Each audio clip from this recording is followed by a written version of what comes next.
कारण नसताना राज ठाकरेंनी 2-3 वेळा माझे नाव घेतलं असं शरद पवार म्हणाले। महाराष्ट्र मलाही थोडाफार कळतो, मी त्या रस्त्याने जात नाही असं पवार म्हणाले।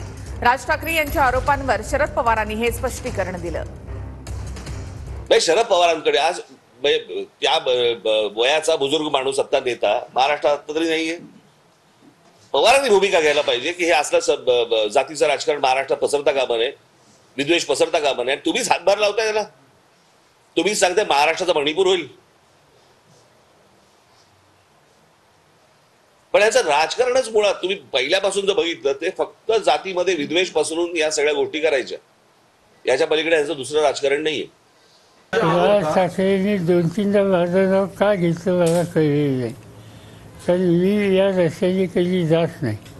मला महाराष्ट्र थोडासा ओळखतो आणि माझा काही फारसवणी अशी नाही आहे आणि मी कधी आग्रह केले नाही आणि करणार नाही। तरी कारण नसताना माझं नाव घेतलं एवढंच सांगतो।